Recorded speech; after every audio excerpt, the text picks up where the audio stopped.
होळी आली की सगळीकडे एकच जल्लोष असतो, नाही का? रंग, पिचकाऱ्या, गाणी आणि अर्थातच पुरणपोळी.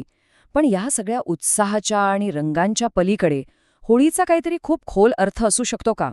चला, आज आपण होळीच्या या ओळखीच्या रूपाच्या आत दडलेल्या एका शक्तिशाली आध्यात्मिक अग्नीबद्दल बोलूया. तर थेट मुद्द्यावर येऊया. आपण होळीला फक्त एक दिवसाचा सण मानायचं की ती आयुष्यभर चालणारी एक साधना आहे? ह्या संपूर्ण चर्चेत आपण होळीकडे एका पूर्णपणे वेगळ्या दृष्टिकोनातून पाहणार आहोत. एक अशी प्रक्रिया म्हणून जी खरं तर आपल्या आतमध्ये सतत रोज घडायला हवी. हे वाक्य बघा, खरं तर हेच या संपूर्ण विश्लेषणाचं सार आहे.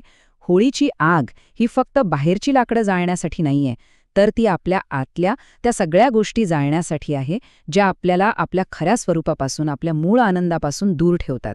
ही एका आंतरिक शुद्धीकरणाची गोष्ट आहे. ठीक आहे, तर मग या आगीबद्दल जरा जास्त जाणून घेऊया. होळीचा सगळ्यात महत्त्वाचा भाग असतो तो म्हणजे होलिका दहन. पण ही फक्त लाकडाची होळी नाहीये. ही आहे ज्ञानाची आग. एक अशी आग ज्यात आपण आपल्याला मागं खेचणाऱ्या, बांधून ठेवणाऱ्या गोष्टींची आहुती देतो. मग ह्या ज्ञानाच्या आगीत जाळायचं काय? याचं इंधन काय? तर 3 मुख्य गोष्टी आहेत. पहिली म्हणजे मान्यता. म्हणजे आपण स्वतःबद्दल आणि जगाबद्दल ज्या काही खोट्या कथा, खोट्या कल्पना वर्षानुवर्षे उराशी बाळगून बसलो आहोत त्या. दुसरी गोष्ट म्हणजे पॅटर्न्स. म्हणजे आपल्या काही सवयी, रागवण्याच्या, चिडण्याच्या, दुःखी होण्याच्या, ज्या नकळतपणे आपल्याकडून घरत राहतात. आणि तिसरी म्हणजे इच्छा. त्या तात्पुरत्या क्षणिक इच्छा ज्या येतात आणि जातात, पण आपल्याला सतत अशांत ठेवतात. यामागे असलेली प्रल्हाद आणि होलिकेची कथा आपल्याला खूप काही सांगून जाते. इथे भक्त प्रल्हाद हे सत्याचं प्रतीक आहे आणि होलिका ती आहे खोट्या मान्यतांचं प्रतीक. जेव्हा खोट्या मान्यतेच्या मांडीवर बसून सत्य आगीत प्रवेश करतं, तेव्हा गंमत बघा.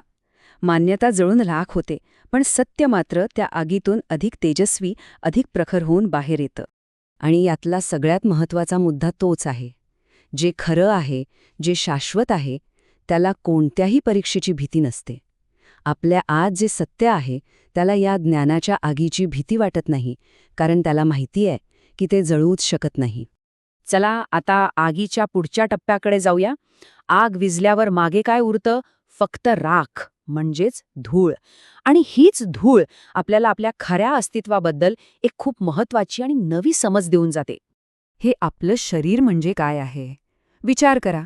हे एका मातीच्या मडक्यासारखं आहे. ज्याप्रमाणे मडकं मातीपासून म्हणजे धुळीपासून बनतं आणि फुटल्यावर पुन्हा मातीतच मिसळून जातं, अगदी तसंच आपलं शरीर आहे. ते या पृथ्वीतून, या धुळीतून आलं आहे आणि एक दिवस याच धुळीत परत जाणार आहे. मग प्रश्न उरतो की आपण म्हणजे कोण? इथेच शिव आणि शव ह्यामधला फरक समजून घेणं महत्त्वाचं ठरतं. शव म्हणजे हे नश्वर शरीर, जे धुळीचे कपडे आपण घातले आहेत.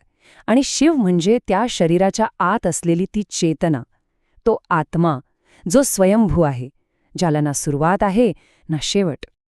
आता ह्या दृष्टिकोनातून होळीच्या रंगांचा विचार करून बघा. जेव्हा आपण एकमेकांना उत्साहाने रंग लावतो, तेव्हा आपण नक्की कुणाला रंगवत असतो? या नश्वर शरीराला, या शवाला, की त्या शरीराच्या आत असलेल्या त्या शाश्वत तत्वाला, त्या शिवाला? हा एक विचार होळी खेळण्याच्या कृतीला एक वेगळाच अर्थ देतो. शरीराला लावलेले हे बाहेरचे रंग तर काही तासात किंवा फार तर 1-2 दिवसात धुवून निघून जातील. पण एक असा रंग आहे जो एकदा लागला की आयुष्यात कधीच उतरत नाही. चला त्या खऱ्या रंगाचा शोध घेऊया. आपण सगळेच कोणत्या ना कोणत्या रंगात रंगलेले असतो, नाही का? कुणी विशिष्ट पक्षाच्या झेंड्याच्या रंगात, कुणी आपल्या गटातटाच्या रंगात, कुणी नशेच्या मोहाच्या रंगात, तर कुणी राग, लोभ, आनंद, दुःख अशा तात्पुरत्या भावनांच्या रंगात. पण हे सगळे रंग क्षणिक आहेत, ते उतरणारच आहेत. मग असा कोणता रंग आहे जो उतरत नाही? तो एकच आहे आणि त्याचं नाव आहे सुरंग. आता सुरंग म्हणजे काय?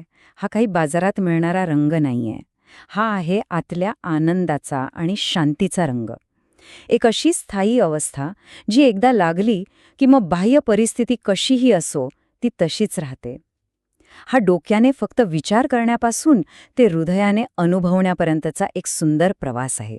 हे अनुभवायचं कसं? एक सोपं उदाहरण घेऊया. समजा आपण वर्तमानपत्र वाचतोय. आपलं सगळं लक्ष त्या छापलेल्या शब्दांवर असतं. पण त्या शब्दांच्या मागे जो कोरा कागद आहे त्याकडे आपलं लक्ष जातं का? नाही जात. अगदी तसंच आपल्या डोक्यात सतत विचारांची गर्दी असते, शब्द सुरू असतात, पण त्या विचारांच्या मागे जी एक शांत कोरी जागा आहे तीच सुरंग आहे. ती पाहता येणं महत्वाचं आहे. तर मग ह्या सगळ्याचा अर्थ असा आहे की होळीला फक्त एक दिवसाचा सण न मानता तिला आपल्या जगण्याचा, आपल्या अस्तित्वाची एक अवस्था बनवणं शक्य आहे. मग हे प्रत्यक्षात कसं आणायचं? या 4 सोप्या पायऱ्या आहेत. पहिलं म्हणजे आपल्या मर्यादा घालणाऱ्या ज्या काही मान्यता आणि सवयी आहेत त्या प्रामाणिकपणे ओळखायला हव्यात. दुसरं, त्यांना या ज्ञानाच्या अग्नीमध्ये समर्पित करायचं, म्हणजे सोडून द्यायचं. तिसरं, या राखेतून आपलं खरं, शाश्वत शिवस्वरूप अनुभवायचं. आणि सगळ्यात महत्त्वाचं चौथं, त्या कधी न उतरणाऱ्या सुरंगमध्ये जगायला शिकायचं. आणि हेच या सगळ्या चर्चेचं सार आहे. खरी होळी वर्षातून एकदा कॅलेंडरवर येत नाही. ती एक रोजची साधना आहे, एक अखंड चालणारी प्रक्रिया आहे. दररोज आपल्या आतल्या नकारात्मकतेला जाळणे आणि सत्याच्या, आनंदाच्या रंगात जगणे, हीच खरी जिवंत होळी आहे. तर जाता जाता हा एक विचार करण्यासारखा प्रश्न आहे. आपली ही आंतरिक होळी किती काळ जळेल? फक्त 1 दिवस? 1 आठवडा? की आयुष्यभर, जोपर्यंत आतली सगळी अशुद्धता जळून राख होत नाही तोपर्यंत? याचा निर्णय अर्थातच प्रत्येकाने स्वतःच घ्यायचा आहे.